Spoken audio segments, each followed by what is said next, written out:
André Léniel, le maire d'Issoudun, premier vice-président de l'Association des maires de France, est l'invité de cette deuxième partie de Périscope. Bonjour monsieur le maire. Bonjour. Merci d'être là. On a besoin de votre expertise, de votre savoir pour décrypter la fiscalité locale. Alors, on comprend à peu près l'impôt sur le revenu, la fiscalité directe et indirecte. Les Français comprennent très bien d'ailleurs la fiscalité indirecte puisqu'ils sont descendus dans la rue pour demander l'annulation de l'augmentation de la taxe carbone. Mais sur la fiscalité locale, il y a une bonne nouvelle aujourd'hui. Et quand il y a des bonnes nouvelles, on les accueille évidemment à bras ouverts. Je reviens à l'infographie que je voulais vous présenter tout à l'heure en début d'émission sur la tablette. C'est l'évolution du taux d'imposition des ménages.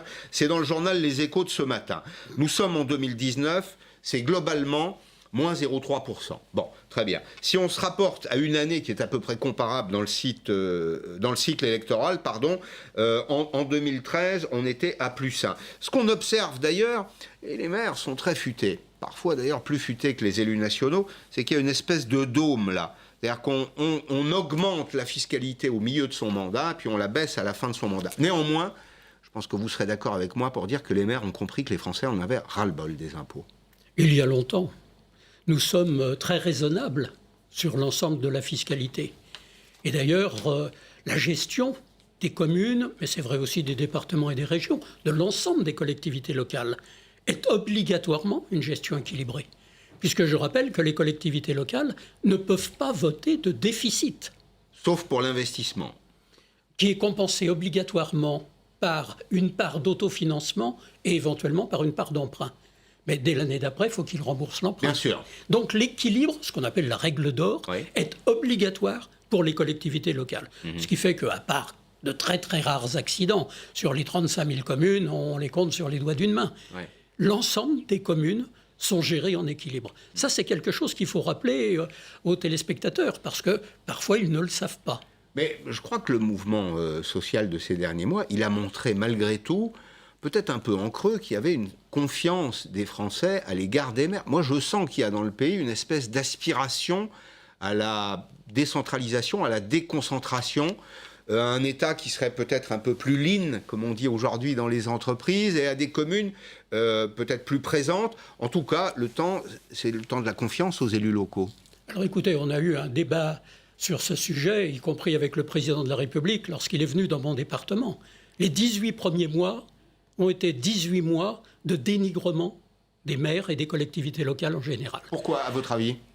Par méconnaissance. Parce qu'ils pensaient que vous étiez mauvais ? Parce qu'ils pensaient qu'on appartenait à un ancien monde. Mais nous sommes le monde réel. Nous sommes celui du terrain, celui de la proximité, celui qui répond quotidiennement aux interrogations de nos concitoyens. Et c'est vrai que pendant les 18 premiers mois, on était soi-disant trop dépensiers, les résultats démontrent l'inverse, on était soi-disant beaucoup trop nombreux, mais en même temps, le mouvement des Gilets jaunes, il demandait de la proximité. Bien sûr. Il demandait de la justice. Or, la justice, vous savez, quand vous êtes dans votre petite ville ou dans votre village, c'est au quotidien qu'ils vont vous juger. Vous êtes, comme disent certains de mes amis, à portée d'engueulade. Et donc, ça ne remonte pas par des circuits complexes qui sont stratosphériques pour beaucoup de nos concitoyens. Pourquoi le maire a la confiance ? Et très largement, tous les sondages le montrent. Nous, on est quasiment à 2/3 de confiance, alors que malheureusement, pour la démocratie, les parlementaires sont autour de 25% au maximum. Oui, c'est totalement inverse. Totalement inversé. C'est simplement parce que nous sommes contrôlables en permanence et que nous sommes au quotidien avec les problèmes des gens. Nous vivons avec eux. Nous vivons ce qu'ils vivent. Alors, le président de la République vous a rendu visite. En effet, il est allé en Normandie, il est allé dans le département du Lot. Il a rencontré, au cours d'une après-midi dont je me rappelle encore, d'une après-midi interminable, il a rencontré les élus locaux. Qu'est-ce qui s'est passé ? Tout ça, c'est très bien. Moi, je pense qu'il faut aller rencontrer les élus de terrain. Mais il faut qu'il y ait quelque chose après. La politique, c'est l'art de l'exécution, malgré tout. Vous êtes d'accord avec ça ? Tout à fait. Qu'est-ce qui s'est passé depuis que vous avez rencontré le président de la République sur le sujet là, qui nous concerne, qui est celui de la décentralisation ? Concrètement, rien. Des annonces. Des annonces. Ah, il n'y a pas avarice dans les annonces. On en est, abreuvé. Mais derrière les annonces, un nouveau choc de décentralisation, c'était juste ce qu'on demandait depuis 2 ans. Mais pour l'instant, on ne connaît aucune ligne du projet présidentiel. On nous a dit qu'il fallait préserver la proximité, les services publics locaux. Mais rien, pour l'instant, ne vont dans ce sens. Et je dirais même qu'un certain nombre de textes de loi qui sont en cours de débat au Parlement... Lesquels, par exemple ? Je pense à l'école, je pense à la mobilité, je pense à la santé, qui sont des sujets essentiels sur le terrain, au quotidien, vont plutôt à l'inverse de cette décentralisation qui serait prônée maintenant par le président de la République. Alors, il y a cette affaire de suppression de la taxe d'habitation. On va en dire 2 mots, on va essayer d'expliquer. D'abord, c'est une suppression en 3 tiers. On est d'accord jusque-là. Le dédommagement de l'État, il est calé sur le taux, c'est un peu compliqué, mais on va rentrer dans le détail. Le dédommagement de l'État, il est calé sur le taux de la taxe d'habitation 2017. Donc, si je dis les choses autrement, aucun maire n'a intérêt à la baisser. Puisque vous êtes dédommagé, 2017 c'est derrière nous, ça n'échappe à personne. Ce serait même, j'allais dire, c'est une mesure très désincitative à baisser la fiscalité, puisque quand on a établi la barre et qu'elle est immobile, on ne la bouge plus. C'est évident, d'ailleurs, dans le papier des Échos que vous évoquiez, j'ai été interrogé, et c'est ce que j'ai dit. Je l'ai lu. J'ai dit, ça serait de la mauvaise gestion de baisser la taxe d'habitation, puisque ça exonérerait l'État du remboursement qui nous est dû. Donc il faut la maintenir au minimum et bien entendu espérer que dans la durée, la compensation sera au rendez-vous. Est-ce que c'était bien réfléchi cette mesure ? Mon sentiment, et ce n'est qu'un sentiment, je ne vous demande pas de le partager, c'est que chaque candidat en campagne a toujours des idées lumineuses dans le domaine de la fiscalité. Je me rappelle de la taxe à 75% de François Hollande. Je suis à peu près convaincu que ce n'était pas calculé. Et d'ailleurs, le Conseil constitutionnel l'a d'abord sanctionné. Et cette taxe a fait long feu. Là, j'ai l'impression que c'est un peu la même chose. Supprimer la taxe d'habitation, ça faisait un peu chic dans le décor, mais ça n'a pas été, modélisé. Ça n'a pas été calculé. Ça n'a pas été étudié. À tel point que 2 ans après l'annonce, nous en sommes toujours au stade des interrogations.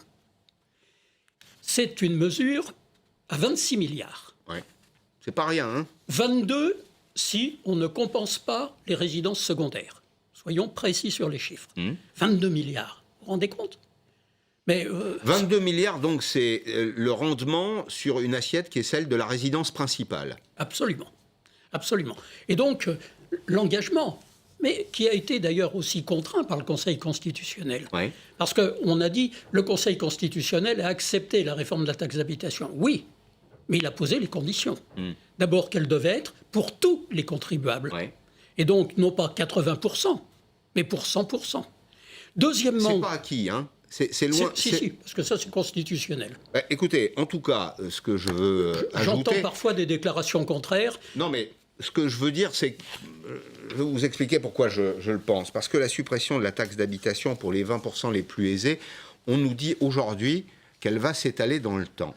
Et vous avez été élu, vous êtes toujours élu. Vous savez, comme moi, quand il n'y a pas de calendrier, c'est qu'il y a toujours des arrière-pensées. Or, quand on ne dit pas à quel moment ces 20% les plus aisés vont bénéficier de la suppression de la taxe d'habitation, c'est vraisemblablement qu'il y a un projet de la faire durer le plus longtemps possible. Oui, mais ça sera contrôlé par le Conseil constitutionnel, justement, car dans la décision du Conseil constitutionnel, il a bien été précisé qu'à l'issue des 80% initialement prévus, il faudrait obligatoirement que l'on passe aux 20% restants et dans un délai raisonnable. Donc, quand on dit que ça ne se fera pas, ce serait inconstitutionnel, et bien entendu, je ne doute pas que beaucoup de parlementaires alors saisiraient le Conseil constitutionnel pour faire respecter cette décision. Donc, au total, c'est 22 milliards. Ouais. Après, la question, elle est double. C'est comment ça va être financé par l'État ? Car aujourd'hui, oui. Non, mais d'abord, financer oui, sur le budget de l'État, puisqu'il va lui manquer 22 000... Enfin, il va débourser 22 milliards, donc comment va-t-il faire pour que ces 22 milliards ne pèsent pas sur le budget national. Oui. Alors on nous répond par économie. Les économies à hauteur de 22 milliards... Ça fait beaucoup. J'attends de voir. Oui, ça fait beaucoup d'argent. On peut toujours espérer, mais j'attends de voir. Deuxième sujet, c'est la compensation pour les collectivités territoriales. Oui. Et là, l'autre obligation qu'a mise en œuvre le Conseil constitutionnel, c'est que ça devait se faire par dégrèvement. Pardon, c'est juridique, technique. Oui. Ça veut dire que ça oblige l'État à compenser intégralement, mais en prenant en compte l'évolution des bases de la taxe d'habitation. C'est-à-dire que ça ne peut pas se faire sur les chiffres de 2017, mais ça doit se faire sur les bases de 2017, plus l'augmentation des bases de 2018, plus l'augmentation, etc. Dans une perspective dynamique. Dans une perspective dynamique, ce qui est logique. Bien sûr. Parce que sinon, ce sont les collectivités locales qui sont spoliées.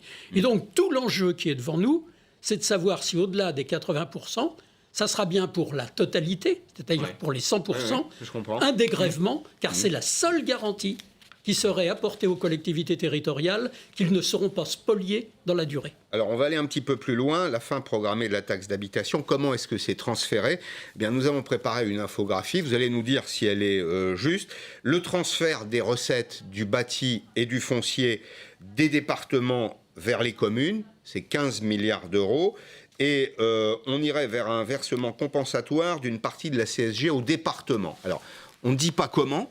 Là aussi, d'ailleurs, il y a une petite entourloupe, si je peux me permettre, puisque les départements voudraient qu'il y ait une part locale avec une souveraineté de chaque département. L'État y est absolument opposé. Donc tout à l'heure, quand je disais « soyons un peu plus girondins », on reste quand même très jacobin. C'est à Bercy que ça se décide et nulle part ailleurs. C'est pour ça d'ailleurs que l'ensemble des collectivités territoriales est opposé à ce schéma. Oui. Je préside aussi le comité des finances locales. Le comité des finances locales, c'est tous les niveaux, de la plus petite commune à la plus grande. C'est aussi l'ensemble des familles politiques. Or, à l'unanimité, sur ma proposition, le comité des finances locales a demandé que ça soit un dégrèvement. Parce que si c'est une compensation telle que vous la définissez, c'est-à-dire on nous transfère un bout d'impôt qu'on prend au département pour les donner aux communes, puis peut-être qu'on prendra une part d'impôt d'État pour les donner au département. Ça fait un peu jeu de domino tout ça. Hein, surtout jeu de bonneteau. Et ça, c'est pas acceptable. Tout simplement parce que ça entraînera quoi ? Ça entraînera qu'il y aura plus de 25 000 communes qui devront, parce que leur part transférée dépassera ce qu'ils avaient comme taxe d'habitation, qui devront reverser à ceux qui, au contraire, verront baisser leur part. Or, qui est-ce qui reversera à 90% les communes rurales ? C'est-à-dire qu'on va dire aux communes rurales, vous allez reverser pour équilibrer les grandes villes et les métropoles. Ça m'a fait penser, ça me fait penser à la pyramide de Ponzi. Vous voyez ce que c'est ? En réalité, tout à fait. C'est-à-dire qu'on fait un peu de cavalerie pour rembourser ses créanciers, on trouve de nouveaux débiteurs, et puis ça se poursuit, c'est un jeu de cavalerie en réalité. Mais à l'arrivée, ça coûtera toujours 22 milliards. Il y a toujours quelqu'un qui va au payer. Minimum, et ça veut dire qu'in fine, ou ce seront des services qui ne seront pas rendus aux citoyens, ou ce seront des hausses d'impôts dissimulées dans telle ou telle catégorie. Bien, merci beaucoup Monsieur Léniel. J'espère qu'on n'a perdu personne, parce qu'aujourd'hui, Périscope était un tout petit peu technique. Mais c'est parfois complexe, mais c'est la vie quotidienne de nos concitoyens. Merci beaucoup André Léniel. Bonsoir Arlette Chabot. Bonsoir Pascal Perrine. Après une belle soirée.